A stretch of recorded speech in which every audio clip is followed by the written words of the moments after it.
Hello and welcome to another exciting episode of the Job Breakdown. Today we're looking at Red Mage in Shadowbringers. Red Mage has gotten some really nice changes to it that make it play a whole lot better in my opinion, especially when it comes to AoE. I think Red Mage's AoE game was a little weak, and they have definitely improved that with Shadowbringers. The Red Mage, of course, still operates off the process of procs and on trying to build up your gauge. You'll start off with a Jolt, which will give you a secondary cast, an insta-cast, the twin casting special that Red Mage has in this game. With the dual casting, you will be able to cast, say, for Thunder or for Arrow, which both have an incredibly long cast time. If they proc, you will get a proc of Verstone or Verflare, for Fire that is. With those, you will then be able to cast again to be able to get another one of them. So basically it is a rolling continuous cast the Fire. That gives you another secondary free cast because of dual casting, which gives you another cast of Verstone. And again, you just keep going between them. You do want one to be above the other if at all possible, but it balances out together to be able to get the numbers up there so that both of them are above 80, which will allow you to turn everything red and get the bonus that you're looking for. I'm going to go ahead and get this one to 100, and then we're going to use our melee combo, starting with Bora Core, into Enchanted Riposte, into Enchanted Verschau, into Redoublement, and then we're going to pull back, and because we have more black mana than we do white mana, we are going to use Holy, and then Scorch. It works very well. I really like the way it plays now.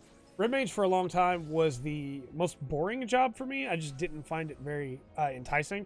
I think that additional increase, see there, I'm trying to hardcast that because I wasn't paying attention. That additional increase of having another tier to go for with Scorch, and then the better AoE game, I think has made Red Mage way more fun. But again, single target, you're just going to be doing this until you can do your melee combo, which is why before I felt like it was really boring. However, you also now have Flecha as a much reduced cooldown with very high potency. 440 is not bad. That's better than a White Mage Glare just off the bat, and you get that every 25 seconds. You need to be using that on cooldown. Contra 60 is the AoE version. Hits for 400 every 35 seconds and has no drop-off.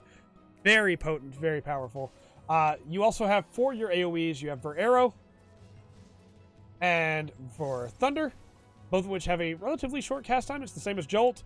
And Impact, which is a long cast time. So your goal in AoE is going to be use for Arrow, then use a Impact, and that'll build you up again. And of course, now that we're full again, we can use it again. Go into our melee combo. We don't have to displacement away, but like, why wouldn't you, you know? Use it for Flare because we had more white mana. And then Scorch. Feels very good. Very good. So we also have some other uses for our mana. Build up a little bit more mana here again, and I'll show you what I mean.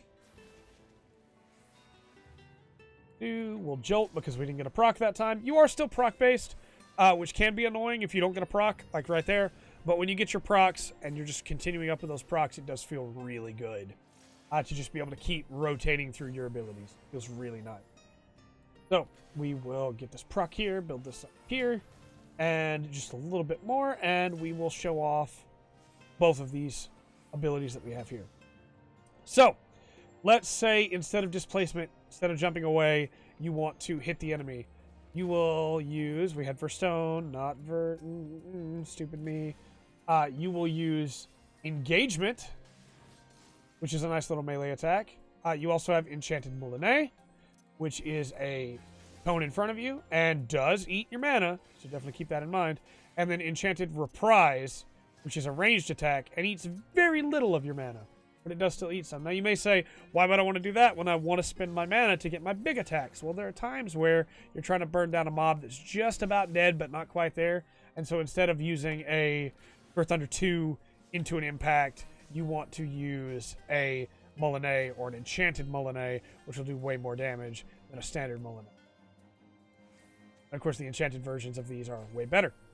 Now, if you are trying to build up mana and it just feels like it's taking too long, you have a cooldown for that. It is called Manification. It doubles your current mana stack. As you can see, we have way more white mana than we do black mana, so we need to clear that. We need to pick that back up again. And your damage is also increased while you have Manification up.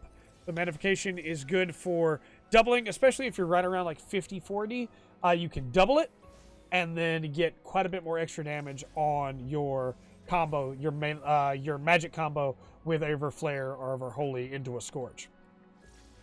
That is the basic of what you're going to be doing damage-wise. I know it seems very little compared to what a lot of the other classes have, but it's actually really complex, trying to balance everything out, trying to keep everything going, trying to keep all your melee going as you spend your abilities to get your various different moves, making sure you hit the right one to be able to get your Scorch, because you want that Scorch. Scorch is very cool. It's a lot to keep track of, but I think it's a satisfying amount. I don't think it's too much. I don't think it's a lot to ask of most players, especially once you've leveled it all the way to 80, to try and keep up with the difference there. And even if you mess up a couple times, you're still getting a lot of damage out of your spent mana, and you have Manification to get it back quickly. You also have Embolden, which is a really good utility spell. It increases your damage and everybody else's damage. It's really good, and they're reduced by 20%. The effect is reduced by 20% every 4 seconds. So it's really good at the start, and then it slowly starts to fade off. But very good cooldown, especially right after a chain stratagem or a battle litany or while a trick attack is going. You also have Acceleration, which basically just ensures that your next ones will trigger their procs. So let's say we're going to... I shouldn't have used a Jolt there. That was stupid. We'll use Verthunder. We'll give us a Verfire. Then we will use a Verstone or Verarrow. That'll give us a free Verstone. Then we can use a Verthunder and go straight into our combo again. I didn't even need to use Cora Core there. In fact, a lot of times I recommend using Displacement and then using Cora Core because I messed that up there. But that way you can get right back in on top of the enemy, but you also don't have to be because you're ranged. So you have options.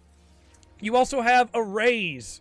This is a really, really strong utility ability that Red Mage, I almost said Black Mage, that Red Mage has in the ability to raise an ally. It eats up a large chunk of your MP, so you're going to want to have a Lucid Dreaming ready, but it's still really good to have because being able to raise somebody may be the difference between life and death on your team.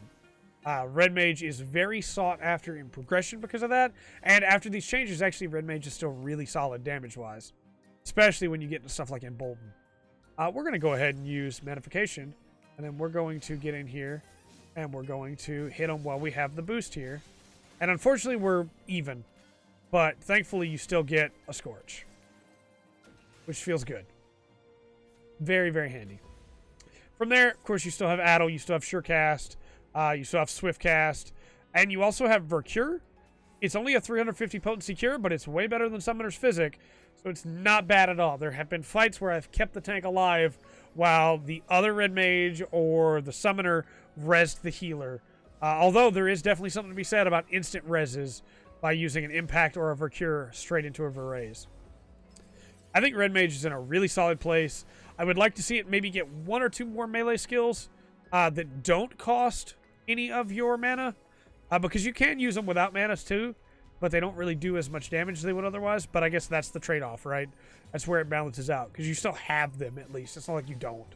But you're better spent raising your mana to be able to use the more powerful version that gives you the Scorch and the Verarrow and the Flare.